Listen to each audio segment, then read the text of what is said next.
लखनऊ में आज भूतपूर्व सैनिकों के सम्मान का एक भव्य और प्रेरणादायक दृश्य देखने को मिला, जहां देश की सेवा कर चुके वीर सैनिक अब प्रशासनिक सेवाओं में नई जिम्मेदारियां निभाने के लिए तैयार हैं।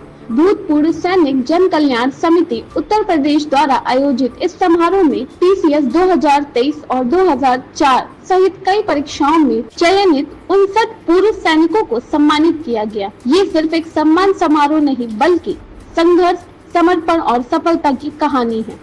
आज लखनऊ में एक बेहद खास महफिल सजी है। ये वो वीर जवान हैं हमारी सेनाओं के, जिन्होंने हमेशा अपने लक्ष्य को हासिल किया और जब सेना की नौकरी से निवृत्त हुए, सेना से रिटायर होके जब सिविल में आए, तो स्टेट गवर्नमेंट की सेवाओं में भी इन्होंने अपने लिए एक लक्ष्य निर्धारित किया और वो लक्ष्य भी हासिल किया। इसमें अधिकांश लोग राज्य सरकार में विभिन्न पदों पर सेवाएं दे रहे हैं। समूह खा में अधिकारी के तौर पर उत्तर प्रदेश की सरकार में अपनी सेवाएं दे रहे हैं। दरअसल 1977 से उत्तर प्रदेश की सरकार ने भूतपूर्व सैनिकों के लिए खास व्यवस्था की थी, जिसके तहत 5% का आरक्षण, ये जो भूतपूर्व सैनिक हमारे सेना से, एयरफोर्स से, नेवी से आते थे, उन्हें 5% का रिजर्वेशन स्टेट गवर्नमेंट की सर्विसेज में दिया जाता था। लेकिन फिर किन्हीं कारणों से 93 में ये रिजर्वेशन 1% किया गया और उसके बाद एकदम बंद कर दिया गया। लेकिन 2020 में उत्तर प्रदेश में मुख्यमंत्री योगी आदित्यनाथ ने भूतपूर्व सैनिक जन कल्याण समिति के जो पदाधिकारी हैं, उनकी रिक्वेस्ट पे, उनके कहने पर, हमारे जो एक्स आर्मी ऑफिसर्स हैं, आर्मी पर्सनल्स हैं, उनके कहने पर इस सेवा को फिर से बहाल किया और अच्छा सिलेक्शन अब हमारे सेना के रिटायर्ड अधिकारी और जवान राज्य सरकार में पा रहे हैं। हमारे साथ मौजूद हैं इस समिति के संयोजक शुक्ला जी। शुक्ला जी, पूरा नाम क्या है आपका? मेरा नाम जनरल सतीश चंद्र शुक्ला, सेवानिवृत्त, और मूलतः मैं गोरखपुर का रहने वाला हूँ। आप आर्मी में थे? मैं भारतीय वायुसेना के जूनियर वारंट ऑफिसर से सेवानिवृत्त हुआ हूँ।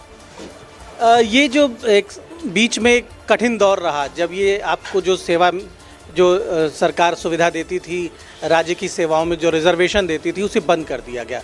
क्यों बंद कर दिया गया और फिर कैसे संघर्ष हुआ? यह पूर्व सैनिकों के आरक्षण का सिलसिला बड़ा पुराना है। इसको भारत चीन युद्ध के बाद एक शुरुआत किया गया था, जिसको शुरू में उत्तर प्रदेश सरकार ने 1968 में 10% आरक्षण लेकर के आई थी और उस आरक्षण के बाद 1977 में समूह क, ख, ग और घ सब में हमको 8%, 3% समूह गाँव में, 3% समूह गाँव में आरक्षण दिया गया। यह आरक्षण का सिलसिला वर्ष 1993 तक चलता रहा। 1993 में देश में बदली परिस्थितियों के तहत पूर्व सैनिक आरक्षण को भी संशोधित किया गया और उसमें पूर्व सैनिकों के आरक्षण के साथ साथ विकलांग भाइयों के आरक्षण को और स्वतंत्रता संग्राम सेनानियों के आश्रितों को आरक्षण को जोड़ करके कुल 5% कर दिया गया, जबकि पहले हमारा अकेले का ही 8% हुआ करता था। इस 5% को करने के बाद तत्कालीन सरकारों ने 5% आरक्षण को भी 3 हिस्से में बांट दिया, जिसमें विकलांग भाइयों के लिए 2%, स्वतंत्रता संग्राम सेनानियों के आश्रितों के लिए 2% और पूर्व सैनिकों को 1% कर दिया। और 1% आरक्षण होने का मतलब वो नगण्य हो गया, जहाँ पे कुछ भी हमारे लिए नहीं मिलता था। जब हमारे पास कुछ भी नहीं था तो उसी 1% आरक्षण में कभी कभार हमारे लोग चयनित हो जाया करते थे। आगे यह सिलसिला चलता रहा।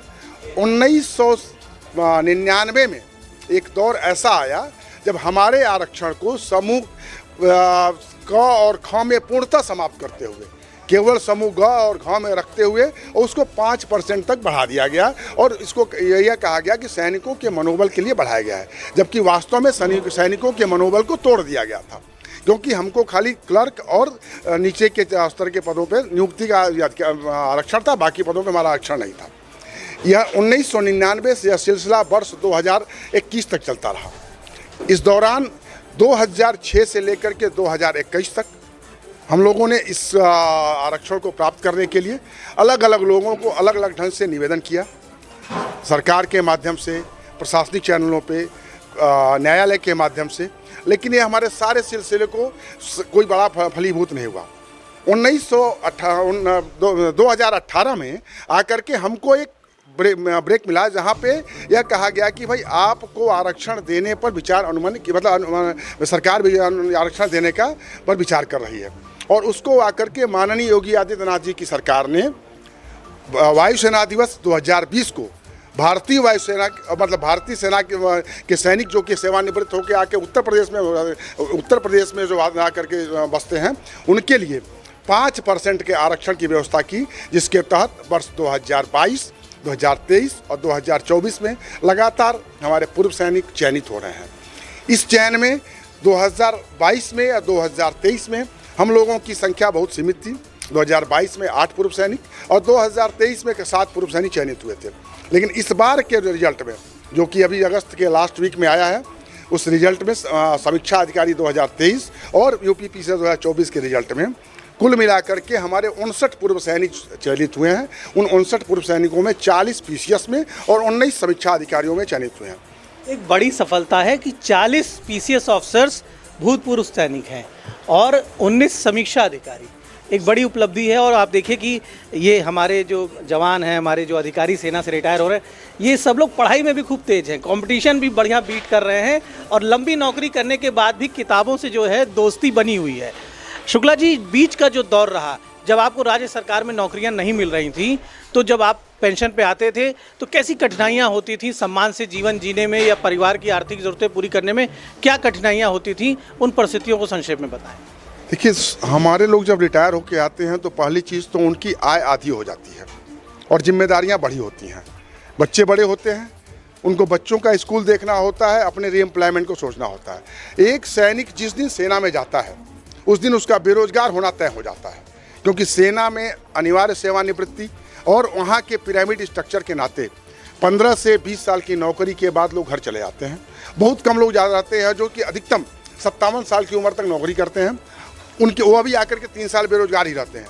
मतलब एक जैसी जान लीजिए आप कि कोई भी आदमी जो सेना ज्वाइन करता है उसका बेरोजगार होना गारंटी है, वह चाहे 25 साल बेरोजगार रहे चाहे 3 साल बेरोजगार रहे। इस दौरान उसकी सारी समस्याएं, सारी जिम्मेदारियां बढ़ रही होती हैं, बच्चे पढ़े होते हैं। तो हमारे कुछ लोग जा कर के कहीं संविदा पे गार्ड का काम करते थे, कुछ लोग अपना बिजनेस शुरू करते थे और उसमें समाज के लोग कहीं ना कहीं हमको धोखा देते थे और आज भी दे रहे हैं। लेकिन हमारा सम्मानजनक पुनर्वास न होने से और हमारे लोगों को क्या सरकार में न बैठे रहने से हमारी किसी भी समस्या का समाधान नहीं हो पाता था। आरक्षण के इस प्रावधान के द्वारा, जो कि माननीय योगी आदित्यनाथ जी पूर्व सैनिकों को दिया है सम्मानजनक पुनर्वास के लिए, इसके तहत हमारे लोग आज के डेट में कांस्टेबल से लेकर के एडिशनल एसपी तक और लेखपाल से लेकर के एडीएम के पदों तक जब जा कर के बैठेंगे तो पूर्व सैनिकों की समस्याओं के समाधान के साथ साथ समाज में भी बेहतर परिवर्तन देखने को मिलेगा और एक बेहतर समाज हम आपको देने में सक्षम होंगे। तो ये बड़ी बात है कि जो पूर्व सैनिक देश की हिफाजत के लिए, हमारी आपकी हिफाजत के लिए अपनी जान भी न्यौछावर करने के लिए तैयार हैं, अगर वो रिटायर होने के बाद समाज में वापस आते हैं तो उन्हें सम्मान न मिले, उनकी सुनवाई न हो, वो छोटी मोटी ज़रूरतों के लिए परेशान हो, अपने परिवार का सम्मानजनक खर्च चलाने के लिए परेशान हो, तो ये वाकई में दुखदाई है। और ये एक अच्छा फैसला है राज्य सरकार का। मुझे लगता है कि इस तरह से पूरे देश में इस फैसले को लागू करना चाहिए। स्टेट गवर्नमेंट की सर्विसेज हों या फिर सेंट्रल की सर्विसेज हों, हर सर्विसेज में भूतपूर्व सैनिकों का एक सम्मानजनक उनका शेयर होना चाहिए, एक हिस्सेदारी होनी चाहिए, जिससे रिटायर होने के बाद भी वो इज़्ज़त से अपनी पूरी ज़िंदगी बिता सकें और बॉर्डर पे ही नहीं, देश के अंदर भी सरकारी सेवाओं में देश के लिए योगदान दे सकें और अपने परिवारों को भी सुरक्षित रख सकें। इस कार्यक्रम में सह आयोजक सतीश चंद्र शुक्ला ने पूर्व सैनिकों के आरक्षण और उनके संघर्ष की ऐतिहासिक यात्रा को सामने रखा। उन्होंने बताया कि कैसे वर्षों की मेहनत के बाद आज पूर्व सैनिक प्रशासनिक सेवाओं में अपनी मजबूत पहचान बना रहे हैं। अब बात करते हैं उन चेहरों की जिन्होंने अपने जुनून और अनुशासन के दम पर नई ऊंचाइयों को छुआ। एसडीएम पद पर चयनित विनीत कुमार, जिनकी कहानी हर युवक के लिए प्रेरणा है। कुमार जी हमारे साथ हैं, जो 2021 में नेवी से रिटायर होके आए उत्तर प्रदेश में और मेहनत से पढ़ाई की। यूपी पीसीएस में बेहद सम्मानजनक स्थान इन्हें मिला है और जो टॉप रैंक की पोस्ट होती है एसडीएम, सब डिविजनल मजिस्ट्रेट बने हैं यूपी पीसीएस में। विनय जी दूसरे साथी जो सेना में हैं और राज्य की सेवाओं में आना चाह रहे हैं रिटायरमेंट के बाद, क्या कहेंगे इस संगठन का कि जिनके प्रयासों से ये संभव हो पाया कि जिसमें 5% रिजर्वेशन यूपी पीसीएस में मिल पाया। और मेरा खुद का मानना था कि क्योंकि सैनिक हैं और कई बार हम अपनी पूरी क्षमताओं का प्रयोग जो है सेना में नहीं कर पाते हैं, तो मेरा ये मानना था कि हमें अपने देश को उच्चतम शिखर तक ले जाने के लिए किसी भी देश के हर एक नागरिक को अपनी पूरी क्षमताओं का प्रयोग करना चाहिए। तो यदि हम वहाँ से रिटायर होकर अपने कुछ बेहतर समाज को दे सकें, जिसमें कि एक पीसीएस की सर्विस हो गई या यूपीएससी हो गया, और उसमें यदि हम सिलेक्शन पा पाते हैं तो मैं मानता हूं कि ये बहुत बड़ा सहयोग हो समाज के लिए, देश के लिए। और इसमें जिनका भी सरकार का जिनका भी सहयोग है, मैं उनका बहुत आभारी हूँ और धन्यवाद करता हूँ सर। एक लोक सेवक के रूप में जो यात्रा आप शुरू करने जा रहे हैं, आप एसडीएम हो गए हैं और अब आगे चल के विभिन्न पदों पे आपको सेवाएं देने का मौका मिलेगा। आप डिस्ट्रिक्ट मजिस्ट्रेट भी होंगे, आप डिविजनल कमिश्नर भी होंगे। एक सैनिक का जो जज्बा होता है, कॉम्प्रोमाइज़ ना करना, हर हाल में देश के लिए अपना 100% देना। आज जिस तरह से करप्शन के एलिगेशंस लग रहे हैं, चाहे किसी भी तरह के संवर्ग हों, आईएएस से लेके पीसीएस, पुलिस, हर जगह आम जनता परेशान है, अधिकारियों का अच्छा व्यवहार नहीं होता पब्लिक से। आप, चूँकि आपके अंदर एक सैनिक का दिल है, इसलिए ये प्रश्न मैं आपसे कर रहा हूँ, किस तरह से आप इंश्योर करेंगे कि सेवा में जब तक रहेंगे एक अच्छे लोक सेवक के रूप में प्रदर्शन करें? इसको तो मैं बस बता ही सकता हूँ, कोई सीना चीर के दिखा नहीं सकता कि आप किसके प्रति कैसी भावनाएं रखते हैं, लेकिन मेरी पूरी कोशिश रहेगी, क्योंकि हम भी मिडिल या लोअर मिडिल क्लास से आते हैं, सैनिक वर्ग में ज़्यादातर लोग इसी ग्रुप से आते हैं। तो मेरी इस पूरे ग्रुप से और लोअर मिडिल क्लास से, माइनॉरिटी से और अपने वंचित समाज से सभी के प्रति बड़ी संवेदनाएं रहती हैं। और हमेशा ये मन में एक आशा थी कि कभी अगर कुछ ऐसी जगहों पे पहुंच पाएँ जहां पे आपके हाथ में कुछ क्षमता है, तो आप जो भी पॉजिटिव हो सके, उनके जीवन में कुछ भी पॉजिटिव किया जा सकते, गवर्नमेंट की जो स्कीम्स हैं उनको बेहतर तरीके से लागू किया जा सके, और जहां तक हो सके अपने आप को जो समाज में ये जो गंदगी चली रही है करप्शन वाली, इससे दूर करके एक अपने आप को अलग, जो हम जैसे नेवी में के लोग मुझे एग्जाम्पल के रूप में देख रहे हैं, मैं नेवी का फर्स्ट एसडीएम के रूप में आया हूं, तो मैं चाहता हूं कि सेम वैसा ही एग्जाम्पल सेट हो कि जब कोई सैनिक एक बड़े पद को धारण करता है और उसकी जो सेवाएं वो बाकी लोगों से अलग दिखाई पड़े, और ये इससे समाज में एक पॉजिटिव मैसेज जाए कि भाई सेना के लोग जो है देश की सेवा तो ईमानदारी से करते भी हैं और लोग की सेवा भी ईमानदारी से ही करेंगे। ये एक बड़ी बात है कि सेना के लोग देश की सेवा सीमाओं पर ईमानदारी से करते हैं, आपकी हिफाजत के लिए अपना सब कुछ दांव पे लगाने के लिए तैयार रहते हैं, और अगर उन्हें प्रशासन की कुर्सियां मिलती हैं तो वहां भी वो सुनिश्चित करेंगे कि देश के हित में, जनता के हित में पूरी ईमानदारी से काम हो और अच्छे व्यवहार के साथ जनता के बीच जाएं। पुनः मैं बधाई देता हूं ये सारे साथियों को, तमाम साथी जो जा चुके हैं इस कार्यक्रम से, उन्हें भी, कि जहां भी आपको मौका मिले आप जिस प्रकार से सेना में अपना 100% देते आए हैं देश के लिए, इसी तरह आगे भी समाज के लिए अपना 100% देते रहें और आपका जीवन भी आगे सुखमय हो, सम्मानजनक हो। एयरफोर्स से सेवा देने के बाद अब प्रशासनिक सेवा में नई जिम्मेदारी संभालने जा रहे अरविंद कुमार अवस्थी, इनकी सफलता इस बात का प्रमाण है कि देश सेवा का जज्बा कभी खत्म नहीं होता, बस रूप बदलता है। जी, मेरा नाम अरविंद कुमार अवस्थी है और मैं भारतीय वायुसेना में 2001 से 2021 तक सेवारत था। 2021 में रिटायर होने के बाद मैं सिविल सेवा की तैयारियों में लगा था और वर्तमान जो 2024 का अभी परीक्षा का रिज़ल्ट आया है उसमें मुझे असिस्टेंट कमिश्नर जीएसटी के पद पर मेरा चयन हुआ है। और मैं मौजूदा सरकार में माननीय मुख्यमंत्री योगी आदित्यनाथ जी को बहुत बहुत धन्यवाद देते हुए उनके लिए कहना चाहूँगा कि उन्होंने जो भूतपूर्व सैनिकों को पुनर्वास के लिए ये जो आरक्षण का प्रावधान किया है, इसका सबसे बड़ा फ़ायदा सेना को मिलने वाला है, जिसमें जैसे मुझे देखकर मेरे आसपास के जो युवा हैं उनमें इस चीज़ की भावना जागृत हुई है कि वो अब फ़ौज ज्वाइन करेंगे और इस तरह वो देश की सेवा करेंगे। तो मेरा यही कहना है, मैं फिर से एक बार उन सबको धन्यवाद कहते हुए ये अपना समाप्त करना चाहूँगा। धन्यवाद, थैंक यू।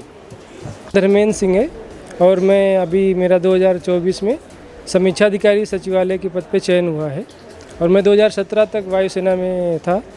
1997 से लेकर 2017 तक 20 साल मैंने सेवा करी। उसके बाद मेरा इसमें चयन हो गया है।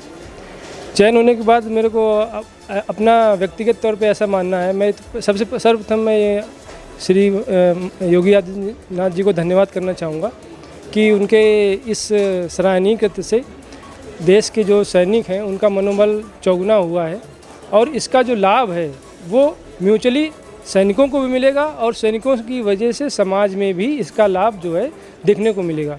क्योंकि जो हमारे अंदर एक 20 वर्ष की सेवा में एक इंटीग्रिटी की, डिसिप्लिन की जो भावना आती है, वो डिसिप्लिन की भावना जब हम किसी समाज से बाहर इतर जब हम किसी संस्था से जुड़ते हैं तो हमारे आसपास का जो वातावरण है वो अपने आप धीरे धीरे परिवर्तित होने लगता है, और हमसे हमारे साथ के सहकर्मी और वहाँ के जो लोग होते हैं कुछ न कुछ चीज़ें अच्छे से हमारे से सीखते भी हैं।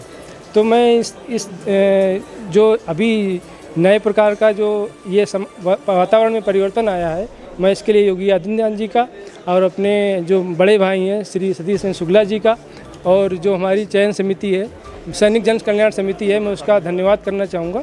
और आपको भी बहुत बहुत धन्यवाद कि आपने हमारी बात को रखा। धन्यवाद। सरकार से तो हमें कुछ डिमांड नहीं है, क्योंकि जब 1986 में 71 के वार के बाद ब्रिगेडियर के.पी. सिंह साहब जब ये बात पार्लियामेंट में उठाया था कि जो हमारे पूर्व सैनिक है वो साल में 60,000 के आसपास से रिटायर करते हैं, क्या हम उनको पुनर्वास नहीं कर सकते?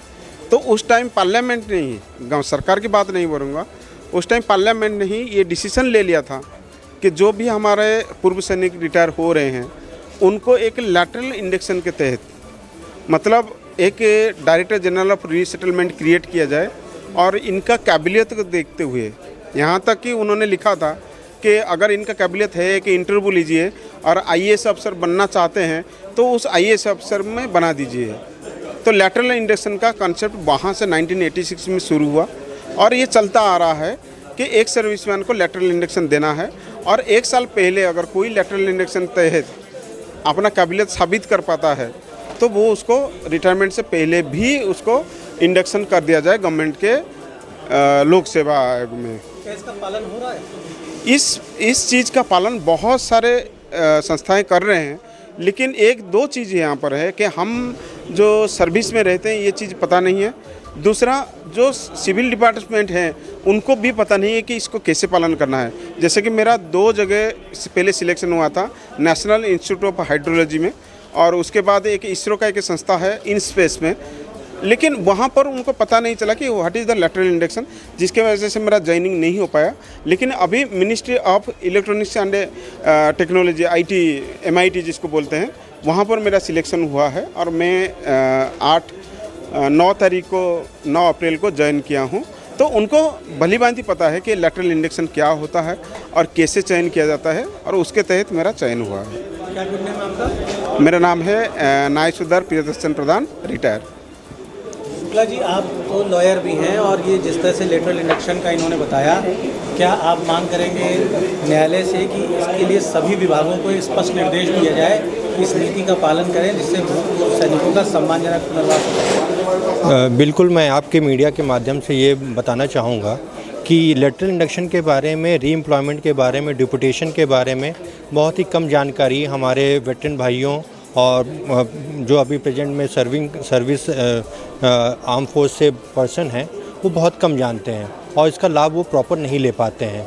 हम जो गवर्नमेंट के डिपार्टमेंट को भी ये इंस्ट्रक्शन दिया गया था कि उनको पहले सैनिकों तक का उनसे लेना है, भर्ती लेनी है, देन उसके बाद सिविल में करना है।